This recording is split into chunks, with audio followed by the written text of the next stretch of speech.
మీకు తెలుసా అన్న మీడియా వాళ్ళకి ఎవరికన్నా జపాన్ ఆర్గనైజేషన్, మీరంతా బాగా చదువుకున్న వాళ్ళు, మేధావులు మీరు కూడా, ఒక జపాన్ సంస్థ డబ్బులు ఇస్తుంది అన్నారు, అంతే కదన్నా?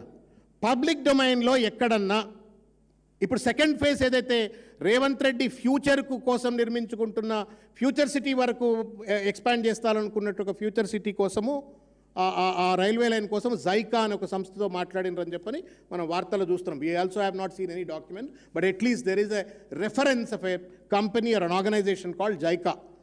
బట్ ఇవాళ ఈ 1300 కోట్ల పైచీలకు 4%కే తెచ్చినా అని చెప్పని జబ్బలు దరుచుకుంటున్న రేవంత్ రెడ్డి గారు. ఎవరి సంస్థ? జపాన్ సంస్థ ఎవరు?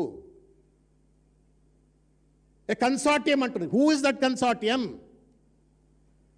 ఏమన్నా Revanth Reddy private lending process ఇదేమన్నా?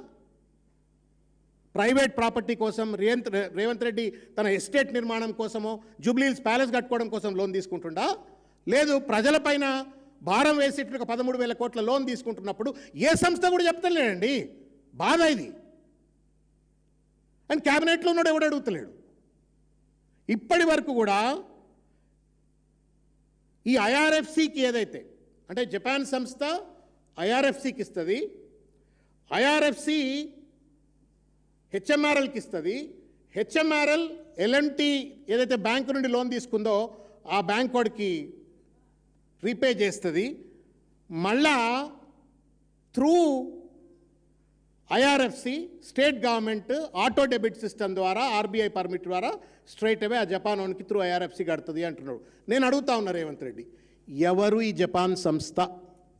మీ చుట్టమా, మీ పక్కమా, మీ దోస్తులకు సంబంధించిందా, లేదు అక్కడ ప్రభుత్వానికి సంబంధించిందా, జపాన్ ప్రభుత్వ రంగ సంస్థనా? ఎవరిళ్ళు? నేను I'm not even disputing whether they are credible or not credible, but నేను యాజ్ అ సిటిజన్గా, ఒక పౌరుడిగా నా పైన కూడా లోన్ భారం పడుతుంది. కాబట్టి ఈ లోన్ భారం నా పైన మోపుతున్నప్పుడు నేను ఎవరికి బాధ్యుడిని అవుతున్నా, ఎవరి దగ్గర నుంచి నా ప్రభుత్వం లోన్ తీసుకుంటుందో కూడా నాకు తెలియద్దా?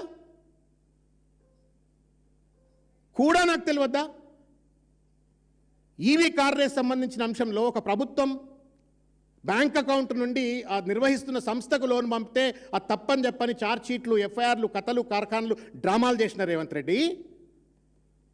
When you're taking a loan of 13,000 crores and unidentified, దాన్ని ఏమంటే అపరిచితుడు అంటాం కదా, పేరు పెట్టి నువ్వు సంస్థ లోన్ అని చెప్పని అంటున్నావు. We deserve to know sir, and you have obligation to make transparent. అందరికి చెప్పాలని బాధ్యత అది. ఏమి ఇష్టారాజ్యమా? ఏమైనా ప్రైవేట్ దుకాణమా తెలంగాణ రాష్ట్రం ప్రభుత్వం అంటే? వాడికి కూడా అప్లికేషన్ ఉంది ఇప్పుడు, లేకపోతే జిఎస్టీ వచ్చి మెడలు వస్తాడు ప్రైవేట్ దుకాణాన్ని కూడా.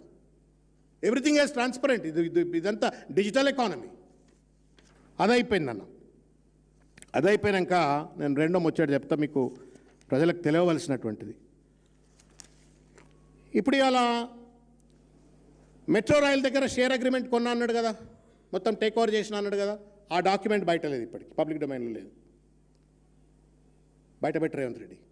You have an obligation to make it transparent. 2, ఐఆర్ఎఫ్సితో నువ్వు చేసుకున్నటువంటి ఒక ఒప్పందం డాక్యుమెంట్ బయట పెట్టు. ఐఆర్ఎఫ్సితో నువ్వు ఏం ఒప్పందం చేసుకున్నావు, ఎంత బ్రోకరేజ్ ఇస్తా అన్నావు, బయట పెట్టు అది. తర్వాత ఆర్బీఐ ప్రత్యక్ష డెబిట్ ఆదేశం ఇచ్చింది అని చెప్పని నీ ప్రకటనలో చెప్తా ఉన్నావు. ఏది ఇంతకుముందు చెప్పినాను కదా, ఆటో డెబిట్ ద్వారా రీపేమెంట్ అని చెప్పని అన్నాడు కదా, that document also is not in the public domain. 3వది, జపాన్ సంస్థ అంటున్నావు. ఈ సంస్థ మీ చుట్టందా, పక్కందా, దోస్తుదా, ప్రభుత్వందా, పిఎస్యుదా, ఎవరిది? దాని వివరాలు కూడా బయట పెడతలేవు. బయట పెట్టు అని చెప్పి నేను కోరుతున్నా. తర్వాత ఐఆర్ఎఫ్సి మధ్యవర్తి ఫీజులు ఎంత, దాని వివరాలు పూర్తిగా బయట పెట్టమని నేను కోరుతున్నా.